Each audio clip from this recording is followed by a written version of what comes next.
So this is great. And I'm going to bring on the moderator onto the stage right now. Member of the management team at Emoa Foundation. Let's welcome Miss Yetunde Hamdalat Adebanjo.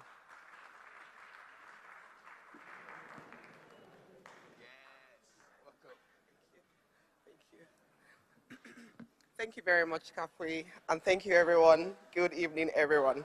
And thank you for coming and staying up till now. It's amazing. It's been such an engaging audience. Thank you very much, everyone. And this afternoon, I have a couple of my colleagues and friends that are going to join me at this panel on the subject of advocacy through women, youth, and religion, building powerful movements. So I invite Ms. Aziza Atta, Sister Josephine, Sister Margaret, and Mary Tete. You're all welcome. Thank you.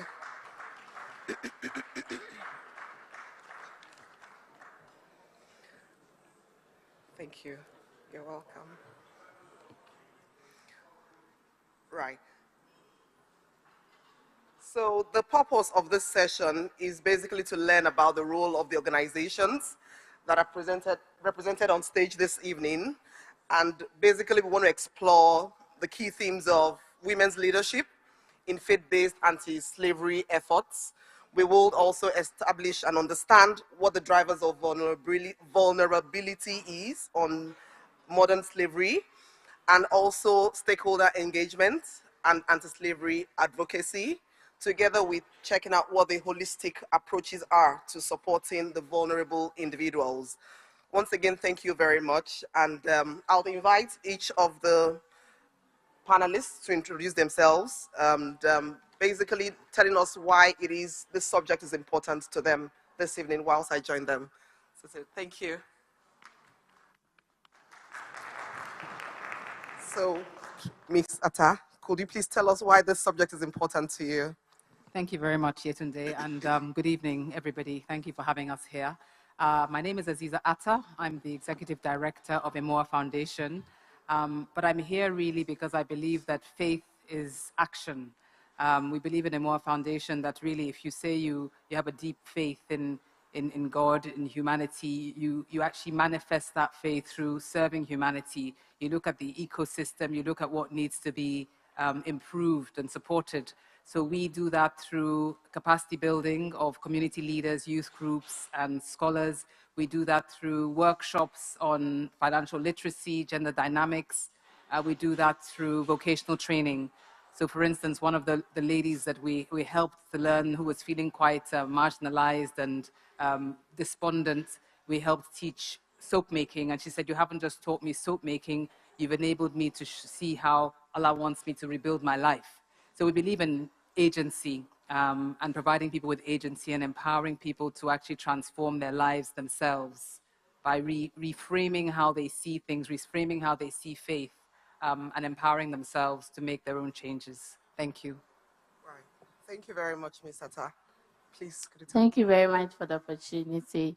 My name is Mary Tete, student midwife at Samali Nursing and Midwifery Training College, a beneficiary of Challenging Heights, and also a survivor. I am here because I'm really passionate about the topic and the discussion as a survivor to add my voice. Thank you very much. Sister Josephine.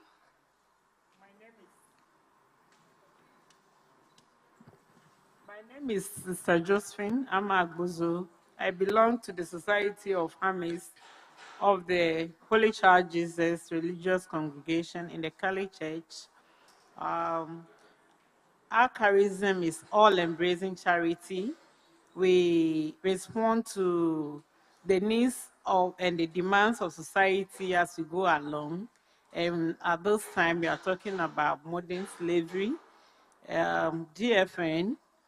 Our activity fits into ours, so I'm here to add my voice, to amplify it, and also see how the process can lead to a good result. So that's why I'm here. Thank you. Sister Margaret, please. Could you tell us? My name is Sister Margaret Mary Intrapa. I'm also handmaid of the Holy Child Jesus. I'm here because of my passion for the development of women, especially the Anawim, who often are neglected, who often suffer so many disadvantages, to see how much we can all get involved to raise them up for the good of our nation. Right. Thank you. Thank you very much, my dear panelists. And so, Ms.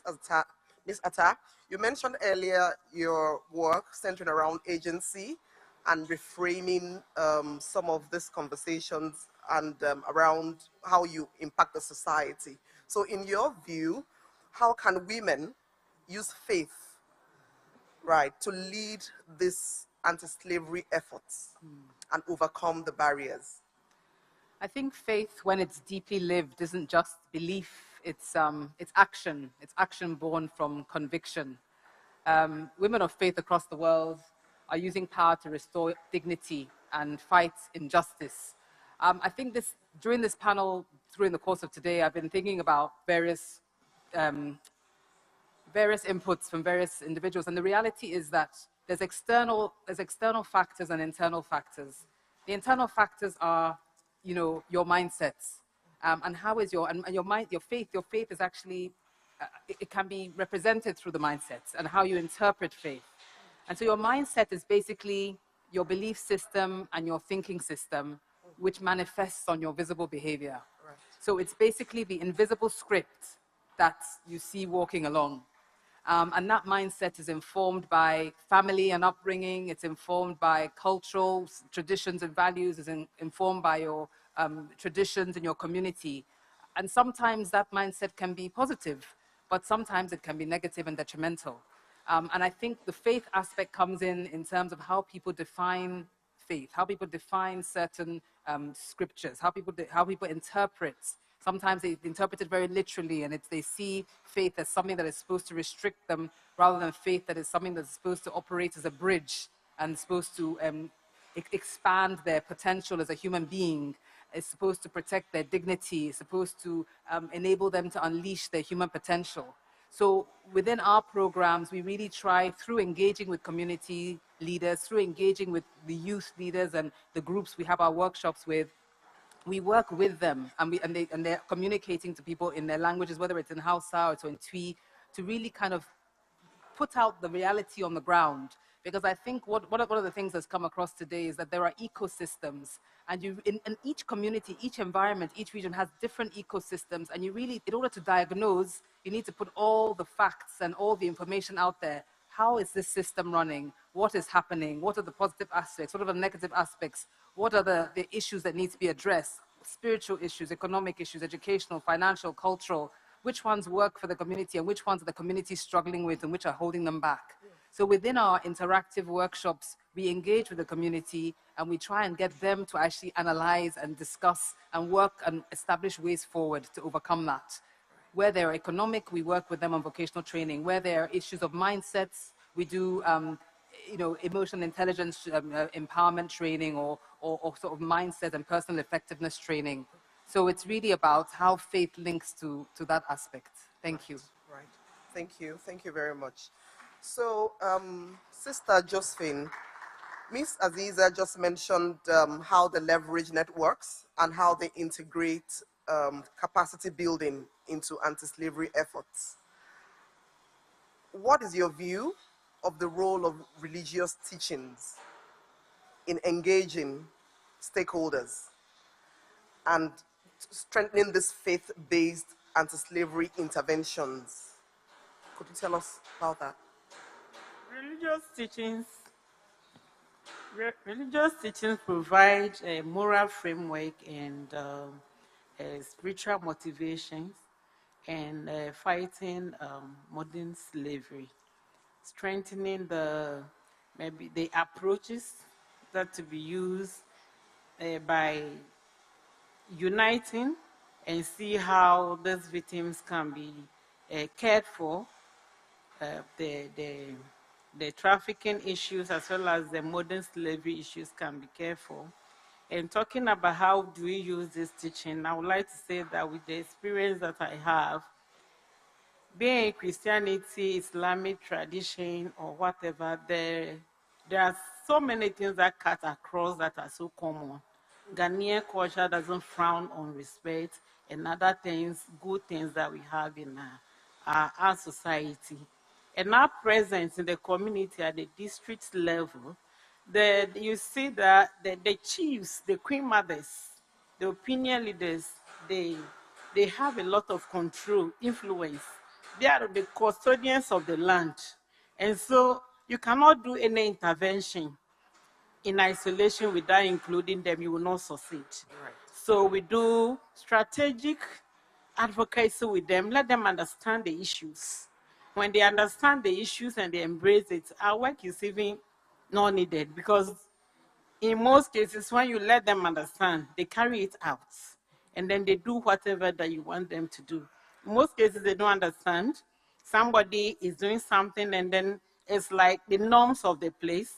So in fighting this modern slavery and trafficking issues, the involvement of the queen mothers, the chiefs in the community, the chief imams, the anti-faith organizations, we need to collaborate and partner ourselves in trying to see how we can come out in the combating this.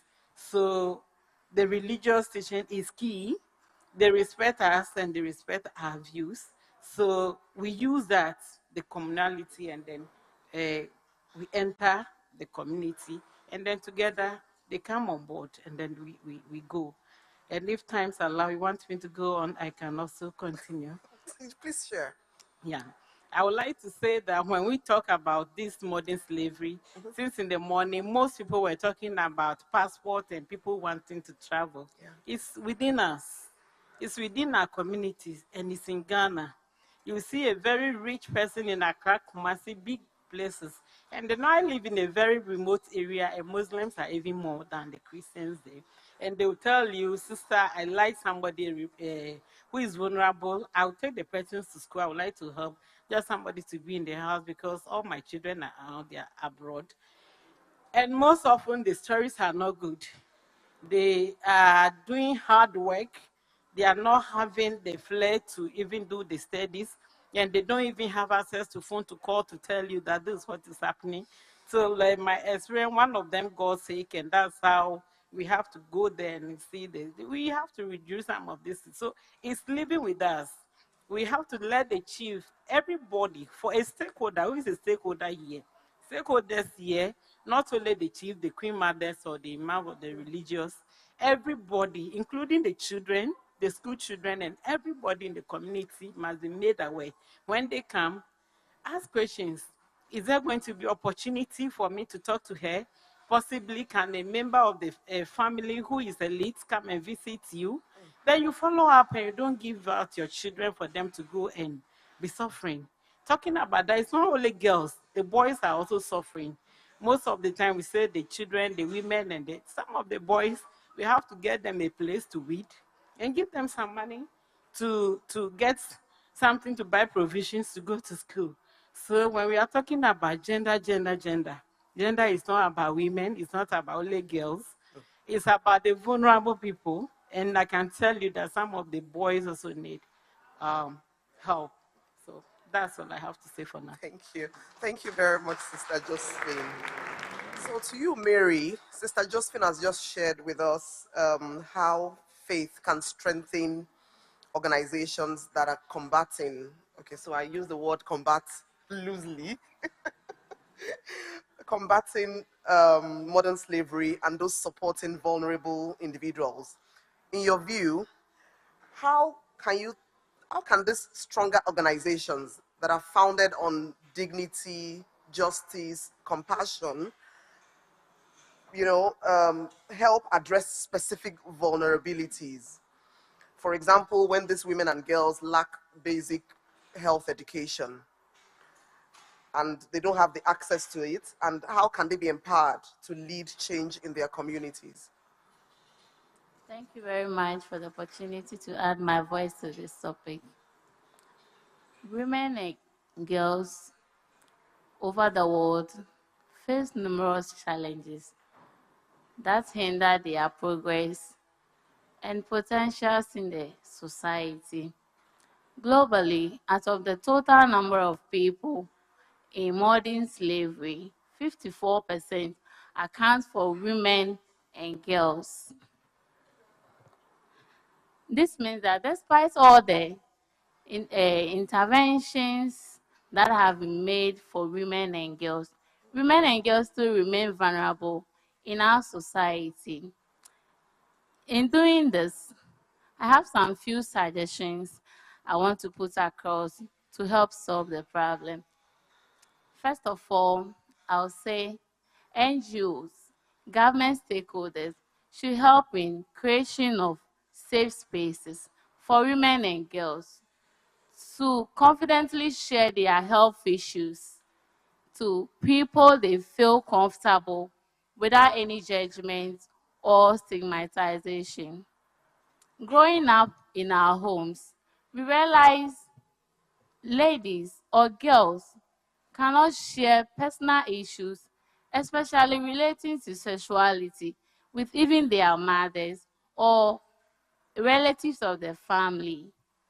So they tend to go out, discuss with outsiders, and even their peers. In doing that, they don't get any appropriate answers to this, and this can lead to unsafe abortions, teenage pregnancies, STIs, and even long-term use of contraceptives, which can endanger their lives. I'll say that another thing that it can also help to empower them is involvement of community stakeholders, leaders of the community. Our previous panelists have talked much about involvement of community stakeholders, community leaders, but I also want to echo this because we have our mothers and fathers here who are ready to hear our voice.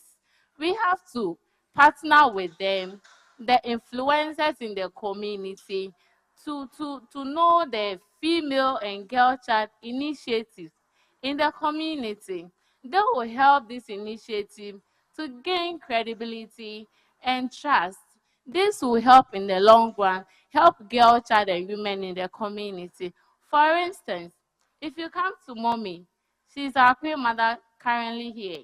The mommy, I want to bring these initiatives on board, helping girl child in the community. For example, training them in vocations. Mommy will be the best person to help you. Call for the girls to hear this good news. This will help. This will help the girls to listen and also empower them in their community. I'll also say that um, empowerment, economic support should be offered to these girls. This morning we've heard more about economic support, economic support. Yes, it's true. People are very vulnerable because of economic support. People like me, we didn't have the opportunity to pursue the courses we want to do because we are lacking resources to further our education. Economic support is very important. The government, the NGOs should help and offer economic support to the girls, the women. Example like formal education, vocation training, and even businesses to empower these women, elevate their standard of living so that nobody in the community can take advantage of them. They can be well to do. At the end of the day, I earn my money, take care of myself and my family. I don't think anybody can lure me into any unhealthy activities. Thank you. Thank you. Thank you. Thank you very much, Mary, for shedding a lot of light on that subject. Thank you very much. And you've just shared about how these organizations, strengthened by faith, how they are empowered, to provide support to these vulnerable those that are vulnerable to or they are impacted by modern slavery. But what are the drivers of vulnerability, and how do they shape the young people and the women's perception of the opportunities that are available to them? Sister Margaret, would you be able to shed more light on that, please? Sister Margaret. Yes, please. Yeah, talking about vulnerability.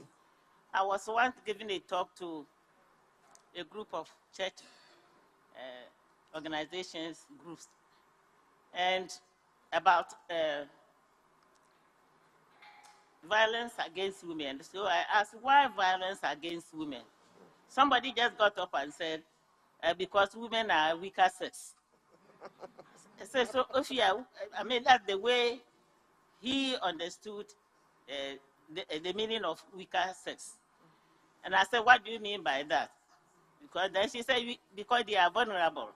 So when I asked, when you say they are vulnerable, why do you say that? He said, because they are always going after men for money.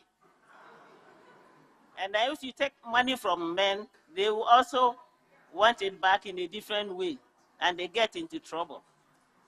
So often vulnerability is attached to poverty, and so it means every day is women who are vulnerable. And many research also show that it's only poor people, it's just poor people who are often in trouble, who suffer from hardship, uh, food, accommodation, education, and the rest of it. But vulnerability also has got another present aspect of it, like um, like Jesus Christ himself became vulnerable in order to save us. He came down, taking our human nature to go. He went down to save us, and many other people too. If you want to be helpful to other people, you have to go down to their level, and before you can save the situation for them, just as we are all doing. Because once you give your life to helping people, you also suffer all kinds of humiliation, just as this. But that is the glorified type. And the stressful type is when somebody has to be subjected to all kinds of humiliation, hardship, and the rest of it, which we have a lot of.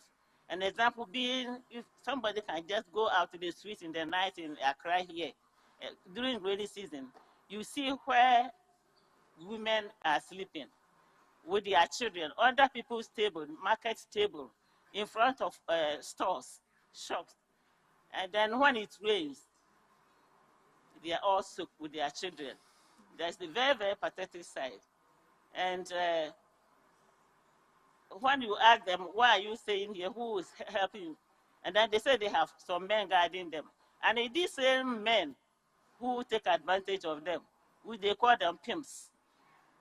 And that's when they ask, who are the pimps? And they explain to me. And maybe some of you know the meaning. And so, which means, and they are the ones who are producing so many children. And so, if we don't arrest the situation, it means our development will be very, very far behind. And so, some people say a nation that does not respect womanhood and children can never develop. And I wonder why. I'm sure all of us know. Is the women have a lot of responsibilities, and they are the one bringing forth children. And if these women are not taken care of, if they are not helped, and if the children are born to these women who have nothing, and then where are the fathers? They've already absconded. They have flown away, nowhere to be found. So the burden is on the women. And these are the ones, so we call them vulnerable people. They're vulnerable because they have nowhere to lay their head. They have no food to eat. They have no education. They have absolutely nothing.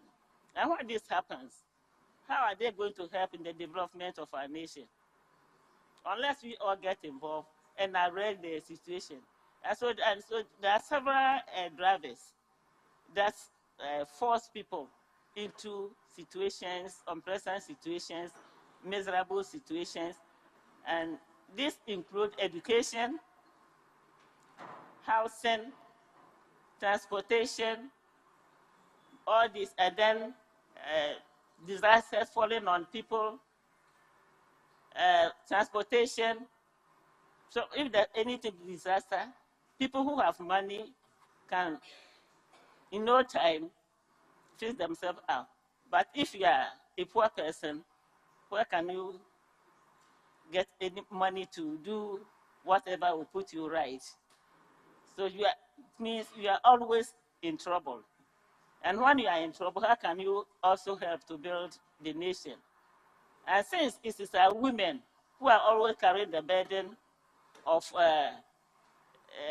hardship, so it is incumbent on everybody to also stretch a hand to support them. So we have a lot of drivers uh, causing vulnerability to people, especially women and children. And that's where my interest is, that if we don't support this group of people, our nation will never develop. And somebody has said that nation that doesn't respect women and children can never develop. Thank you. That was very good. Thank you. Thank you very much, Sister Margaret, for that. And it's been an interesting and stimulating conversation that we've had, although in such a short while. It's been a long day. A lot has been said already. And I mean, we've been talking about contribution and challenges of women leadership in faith-based anti-slavery efforts. We've gained understanding on the drivers of vulnerability to modern slavery. And we've also learnt about how to engage stakeholders in these interventions. And now we have only a few minutes. My eyes are really close on the time. We have a few minutes left. But to wrap up on this panel and today's event, can I just invite each of you to briefly comment on the role of women religious in supporting and engaging young people's voices in the fight against modern slavery? You have 1 minute each. Who wants to go first? The pressure is on. I know. I think a lot has to do with definitions. One of the things I've taken away today is how we define things. And sometimes we have a very narrow definition when we hear the word slavery, but really it's essentially any kind of deprivation of human dignity. It's a broad definition, in the same way that faith has a broad definition and how you manifest faith. I think the main thing to focus on when dealing with communities and communities is to really look at root causes. Analyze the ecosystem where you are, really understand the drivers, what is at play, why are people doing things, who the different stakeholders are, who the influencers are, and engage in honest conversations, organic, honest conversations, and find out the root causes. Sometimes they're very nuanced. Sometimes they're economic. Sometimes they're their own perception of faith. Sometimes they're social and traditional and hierarchical. But having those open conversations enables one, together with communities, to diagnose and with them to be able to come up with solutions, that they come up with viable solutions. A very quick example is a project we did where we were dealing with children hawking on the streets, asking the kids, why aren't you in school? Why are you hawking? They were like, well, I was in school and I got dizzy, I was hungry. I just said, let me come and sell some things. And my parents said, look, come out of that school, come and sell things. We need food. So we supported an initiative whereby there was a meal a day for them at school. And then the parents were like, okay, go to school, you get a meal there. So it's really looking at the root causes, you know. In a lot of these situations, there are many more examples like that. But, you know, having a really open, people, you were saying, Mary, about communicating with parents and being able to have open conversations. We need to be open. We need to discuss. We're all human beings. These are things that affect everybody. These are concepts and ideas that we all, you know, can relate to, or maybe we can learn about. There's no shame. So I would say knowledge, conversations, and compassion. So there's no shame in the openness, and through the openness and the putting everything on the table is how one can diagnose and come up with collective viable solutions to problems. Thank you. Okay, thank you. So in this session, I will use myself as an example. Very soon, I can probably call myself a registered midwife. So this wouldn't have happened if not the timely interventions and the support of Challenging Heights mentorship program.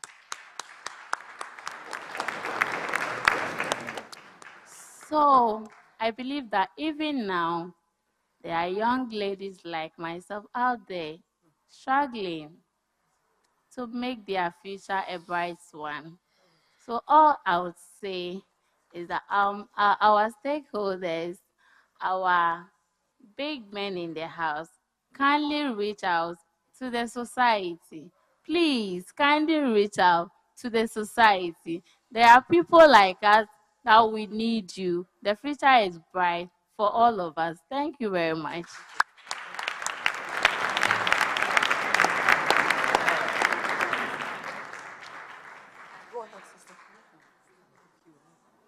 Yeah.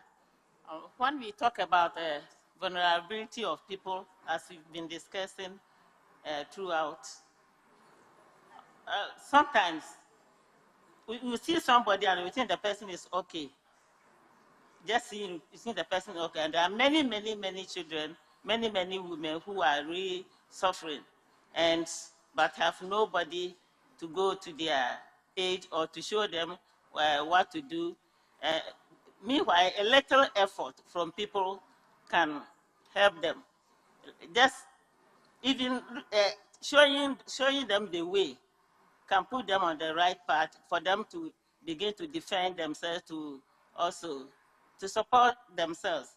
And when society ignores what is happening, that's what they suffer so much that they don't know what to do, and they end up messing up, messing themselves up, and messing up the society.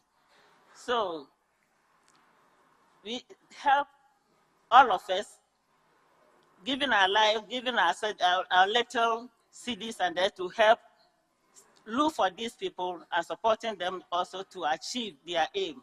There are a lot of people that, if you help, you feel that you cannot even help, because if you give them something, they will only misuse it. But then it's our duty for all of us to be able to search and see where are these people, especially the women, especially the women. The way they give up there to so many children sleeping under people's tables and the rest of it during the rainy season in marketplaces. And these children are just walking about. And they are all children of Ghanaian people. And if they are allowed like that, then the country will not develop. So it is incumbent on every one of us to search these people out. Some of them, not that they have no parents, or they are even from poor people, but it's becoming a fashion because others are in the street. They also go and they get little things. Right. And I think if everybody stretches their hand to see where these people are, where our nation is going, and also realize that unless every hand is on board, yeah, even the children, if there are many children, yeah, walking about in the streets without any support, right, and people not, parents not even caring or getting the needed support to support them, then our development will take a long while to reach where it's supposed to reach. Right. So we all have a role to play, basically. So, Sister Josephine. The role of religious women in combating this, I would the girls. I would say that we've been doing this in the quiet, but then we would like the society also to join. And everybody is a religious in Ghana. When you talk of religion, everybody loves God. Everybody would like to be vulnerable before God and pray to God. And so we show that love to each other. Let's show and then bring them on board. And I would also like to say that most of these girls don't have the knowledge. They don't know their basic human rights. Anytime, maybe in Nananum or Queen Mothers, we have our engagement during the funerals. Any place that human beings are gathering, let's use the opportunity to teach them the basic human rights. When somebody abuses you, you have to do this, do that. You don't have to go to anybody at all who make your situation worse. go to this person, talk to this person so that you will be free and the load will be out of you. And I can tell you that most of these girls that we are talking about, it's not so much about material. They want somebody, a listening ear, someone who will listen to them, somebody who will give them hope, somebody who will guide them, mentor them, coach them, and do a follow-up and give them social support. And it's the same way that I'm asking everybody who is here today. Everybody who is here is a star, and it's also somebody in his own way. Let us all try and do much, especially the imam, the queen mothers. Invite the police women, the doctor women. Let them come and tell you small, and then your children about what it is to have our human rights. So that when they are also explaining their issue, you won't say they are disrespecting. Thank you. Thank you. Thank you very much. So what I hear you say is knowledge is power and knowledge is liberating. So thank you very much. We will go to the question and answer now, and Kafwe will lead this. Microphone, yes.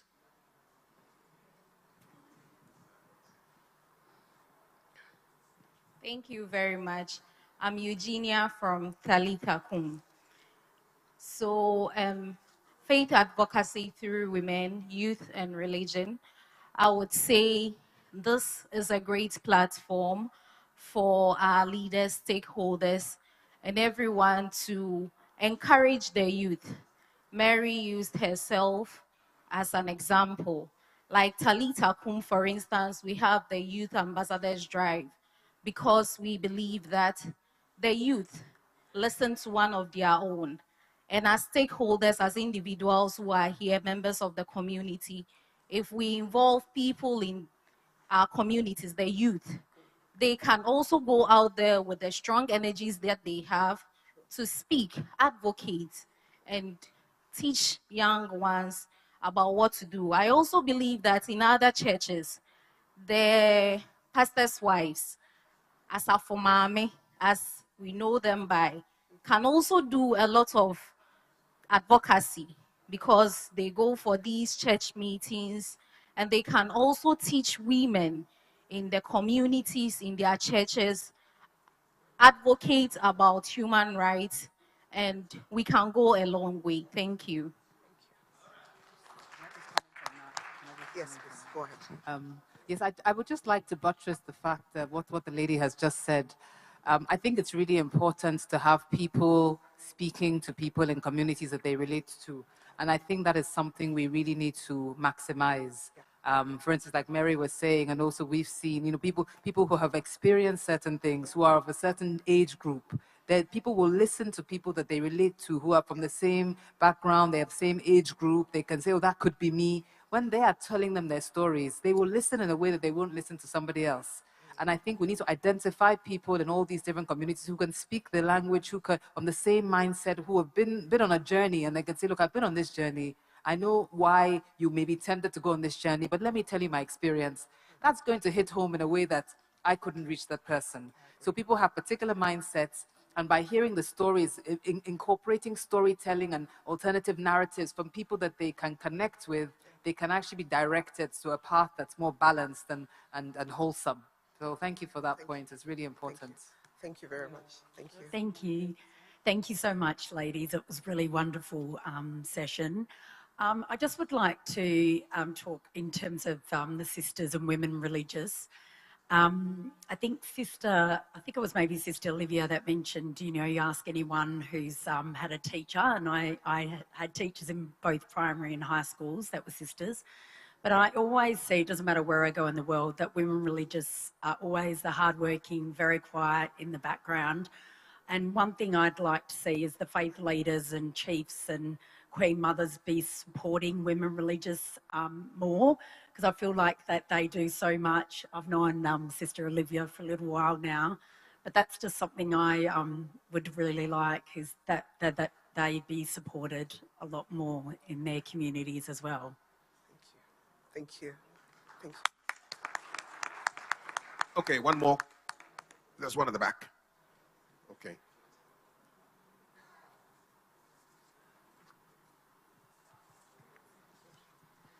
Please, what I want to say is just add a bit to what our sister Mary said.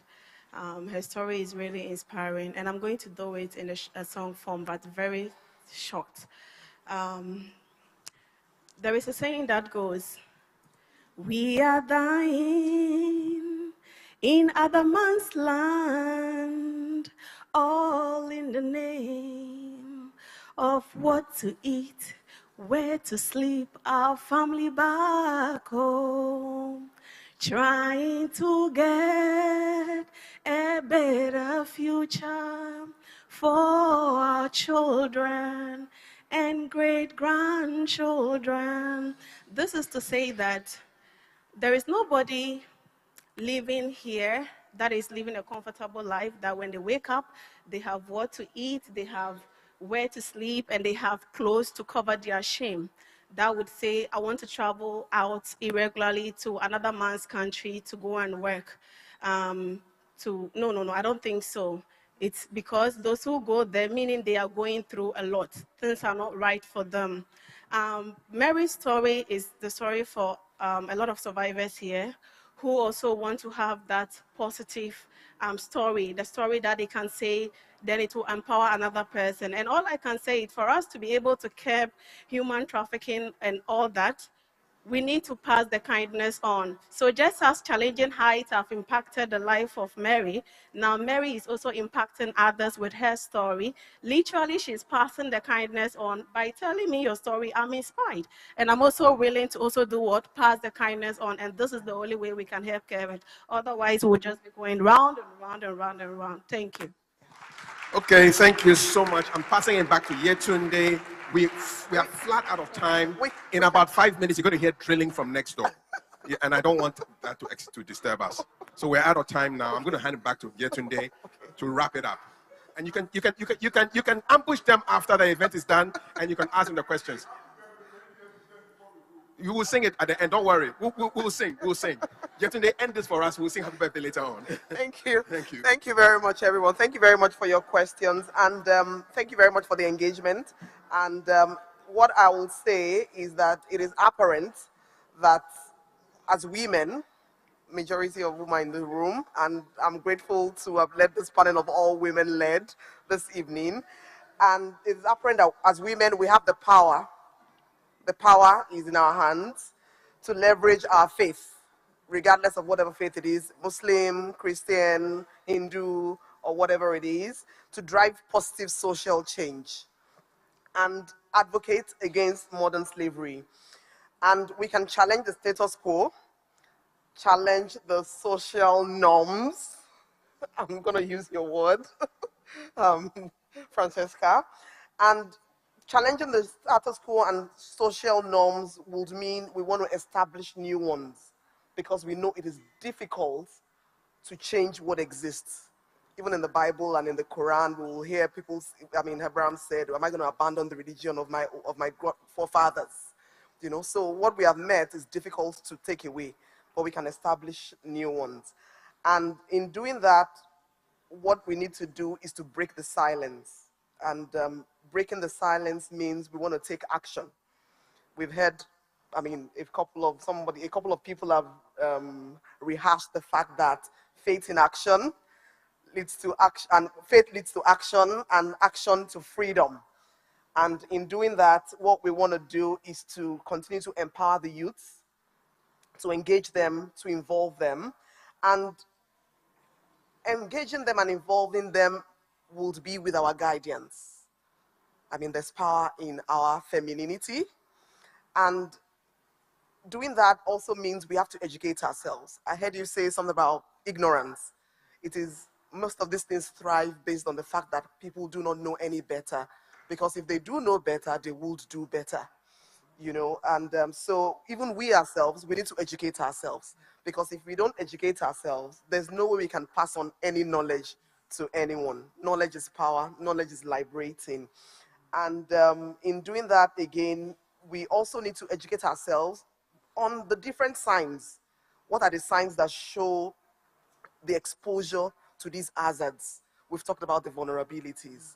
What are the signs? Some of those signs are not spoken about, which is the social norm we talked about. Nobody's saying anything.